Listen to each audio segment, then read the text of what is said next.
Sir కొంతమంది కూర్చునేటప్పుడు చాలా నడుము నొప్పి వచ్చేస్తుందండి. నడుము నొప్పి పూర్తిగా కాళ్ళ వైపు కాళ్ళంతా కూడా గుంజుతున్నట్టు అవుతుందండి అని చెప్తారు. కాళ్ళంతా గుంజేటటువంటి నొప్పిని మనం ఏమంటాం? సయాటికా అంటాం.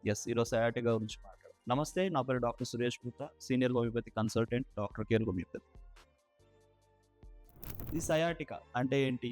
సయాటిక్ అనేటటువంటి నెర్వ్ నడుము భాగం నుంచి 2 కాళ్ళలోకి వెళ్ళేటటువంటి అతి పెద్ద నెర్వ్. ఈ నడుము దగ్గర మొత్తం 5 బ్రాంచెస్ అంటే 5 రూట్స్ నుంచి ఇది స్టార్ట్ అవుతుంది. సో ఇది స్టార్ట్ అయ్యి నడుములోంచి వచ్చి మనకు బటెక్స్ రీజన్ నుంచి మజిల్స్ మధ్యలోంచి ఇది ట్రావెల్ అవుతా కాలు తొడ భాగం నుంచి వెనక నుంచి పూర్తిగా పాదం వరకు వెళ్ళేటటువంటి నెర్వ్.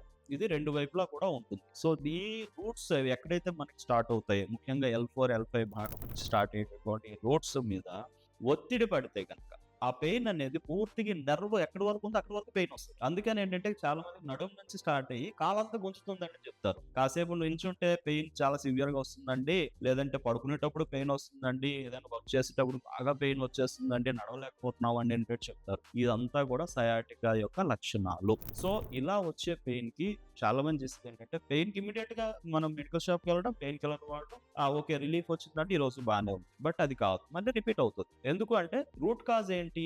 నడుము దగ్గర సయాటిక్ నెర్వ్ యొక్క రూట్స్ పైన విపరీతంగా కంప్రెషన్ రావడం, ఆ ప్రెషర్ పడడం. ఆ ప్రెషర్ కారణం ఏంటి? వెన్నుపూసల మధ్యలో ఉండే డిస్క్స్ అనేవి విపరీతంగా బల్జ్ అయిపోవడం జరుగుతుంది. ఆ బల్జ్ అనేది నెర్వ్ రూట్స్ ని విపరీతంగా ఒత్తిడి తెస్తుంది. ఆ ఒత్తిడి పడిన నెర్వ్ అనేది విపరీతంగా పెయిన్ తీసుకొచ్చి మనకి సిమ్టమ్స్ చూపిస్తుంది. కొంతమంది ఏంటంటే దీనికి ఇమ్మీడియట్ గా ఆ పెయిన్ తట్టుకోలేకో లేదా డిస్క్ బల్జ్ ఎక్కువ ఉంది అనేటట్టు కొంతమంది ఆపరేషన్కి వెళ్ళిపోతారు. సో ఆపరేషన్కి వెళ్ళినప్పుడు ఏమవుతుంది? డిస్క్ ఏదైతే బల్జ్ అయిందో దాన్ని అంతవరకు కట్ చేయగలుగుతారు. డిస్క్ తీసేయలేరుగా పూర్తిగా. సో అగైన్ మళ్ళీ డిస్క్ మీద మళ్ళీ ఒత్తిడి స్టార్ట్ అయినాక మళ్ళీ డిస్క్ బల్జ్ అవుతుంది. మళ్ళీ అగైన్ సేమ్ సిమ్టమ్స్ కనిపిస్తాయి. సో ఆపరేషన్ కాకుండా హోమియోపతి వైద్యం ద్వారా దీనిని మనం నయం చేసుకునే ఆప్షన్ ఉంది. ఎలా?